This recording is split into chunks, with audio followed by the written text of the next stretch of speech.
안녕하세요. 심플리 새가족 여러분. 한 주간 잘 보내셨나요? 오늘은 심플리 새가족 양육 세 번째 만남입니다.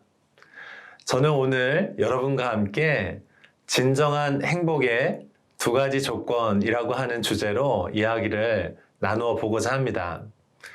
여러분, 지난주 우리 어떤 이야기 나눴는지 기억하시나요? 무신론과 유신론, 그리고 소통하시는 하나님에 대해서 이야기를 나누었었습니다. 유한한 인간이 무한하신 하나님을 찾을 수 없기 때문에 사랑이 많으신 하나님께서 작고도 연약한 우리들을 찾아오셨다라고 말씀을 드렸습니다. 두 번째 이야기에서 지적 신념과 전제에 대한 이야기를 나누었다면 오늘은 여러분과 함께 실존적인 추구에 대한 이야기들을 나누어 보고자 합니다. 사랑하는 여러분, 오늘 하루 어떻게 지내셨는지 궁금합니다. 여러분과 오늘 만났던 사람들의 얼굴 표정을 여러분 기억하고 계시나요? 사람들의 얼굴 표정을 보면 우리는 그 사람들의 기분이나 또 마음 상태 또는 그들이 처하고 있는 환경이나 상황에 대해서 우리가 알 수 있습니다. 모든 인간은 행복을 추구합니다. 많은 사람들에게 인생을 왜 사냐고 물어본다면 대부분의 사람들은 행복하기 위해서라고 대답할 것입니다. 보통 사람들은 4가지 정도가 있으면 행복할 것이다 라고 이렇게 생각을 합니다. 이 4가지는 모두 영어 P로 시작하게 됩니다. 쾌락, 명예, 권력, 재산이 바로 그것입니다. 대중매체와 상업 광고들은 이 4가지 중에 한 가지라도 갖춘다면 우리 인생이 정말 행복할 것이라고 그렇게 우리를 세뇌합니다. 이것들이 모두 우리 인생에 있어서 소중한 것들임은 분명합니다. 하지만 이것들을 갖췄다고 해서 우리 인생에 진정한 행복이 주어지는 것은 아닙니다. 먼저 사람들은 먹는 것, 마시는 것, 입는 것, 그리고 보는 것 등을 통해서 즐거움, 곧 쾌락을 경험하기를 원합니다. 쾌락은 인간의 정당한 추구입니다. 하지만 쾌락은 우리에게 궁극적인 행복을 가져다 주긴 어렵습니다. 그래서 더 강한 쾌락을 추구하다가 많은 사람들이 중독에 빠지곤 합니다. 또는 쾌락을 과도하게 추구하다가 자기 인생뿐만 아니고 타인의 인생까지도 망가뜨리는 경우가 있습니다. 두 번째로 사람들은 명예를 통해서 행복을 얻고자 합니다. 나는 연예인이나 정치인도 아닌데 무슨 이라고 말할 수 있을 것입니다. 하지만 명예란 이름값을 하는 것을 의미합니다. 이 사람은 꼭 필요한 사람이야 라고 하는 평가를 받는다면 우리는 참 행복할 것입니다. 우리는 이것을 명예라 부를 수 있습니다. 명예를 얻으면 정말 행복할까요?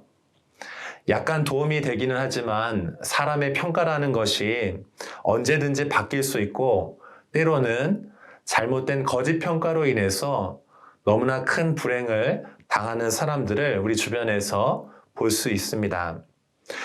세 번째로 권력을 통해서 사람들은 행복을 얻고자 합니다.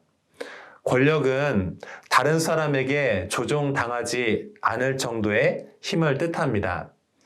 회사에 가면 우리가 다 승진하기를 원하지요. 통제받는 것을 싫어합니다.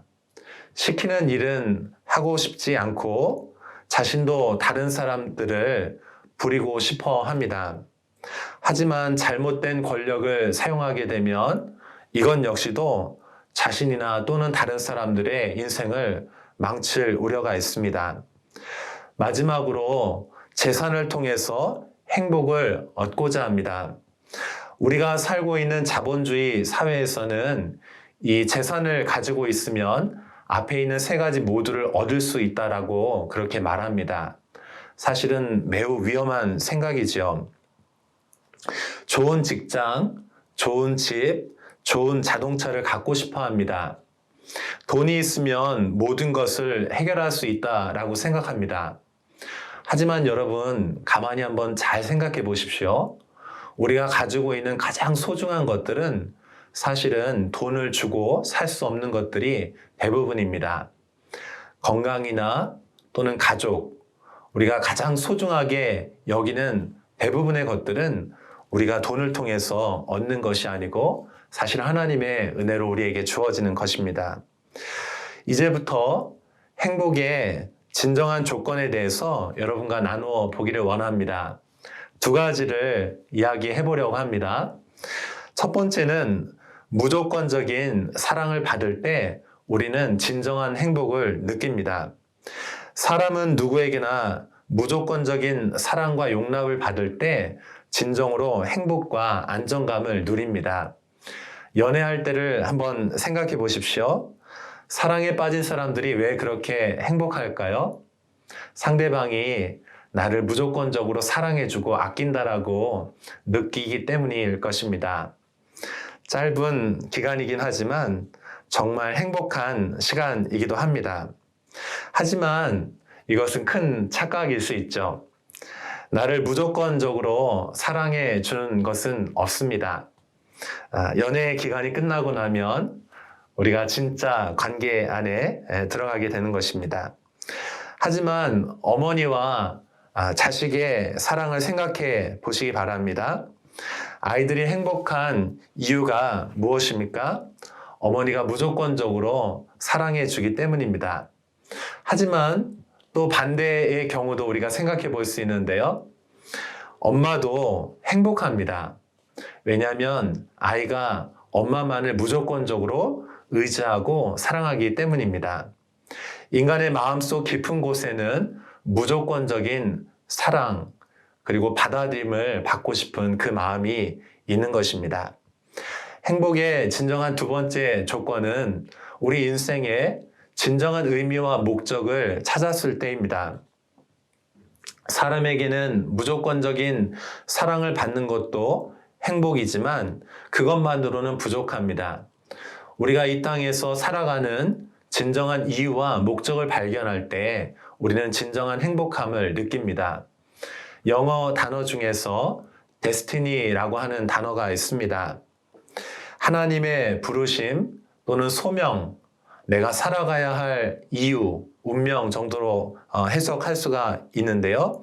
하나님께서 우리 자신을 향하신 우리를 창조하신 목적을 발견하고 그 사명을 위해서 살아갈 때 우리는 인생에서 가장 행복한 순간을 맞이할 수 있습니다. 하나님께서는 우리가 진정으로 행복한 삶을 살기를 기뻐하십니다. 행복의 모조품으로 속이려고 하는 세상의 메시지들이 있습니다. 그러나 여러분 기억하십시오. 우리는 진정으로 사랑받을 때 그리고 우리가 이 땅에 존재하는 이유, 하나님께서 우리를 창조하신 그 목적을 추구할 때 우리는 진정한 행복을 누릴 수가 있는 것입니다. 하나님께서 하나님의 아들 예수 그리스도를 이 땅에 보내셔서 십자가에서 우리의 죄를 위해서 죽게 하셨습니다. 우리는 예수 그리스도의 십자가 안에서 하나님의 진정한 사랑과 또 우리가 이 땅에서 살아가야 할 진정한 의미와 또 비전에 대해서 발견할 수가 있습니다. 저도 어린 나이에 하나님을 만났고 또 예수 그리스도의 십자가의 은혜를 경험했습니다.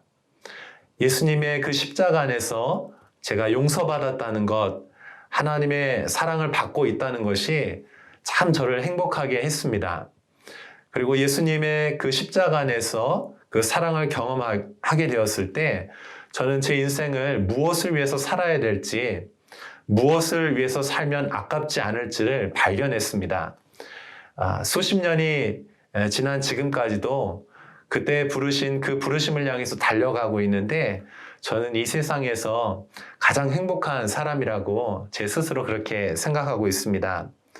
사랑하는 여러분, 여러분이 이제 하나님을 만나고 하나님을 알아가는 특별한 시간에 초청되셨습니다.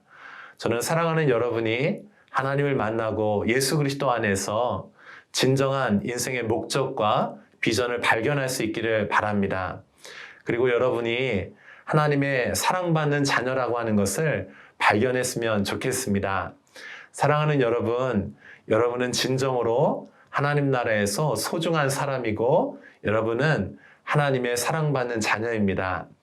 저도 여러분의 그 행복의 발견을 위해서 옆에서 도와드리고 또 기도해 드리도록 하겠습니다.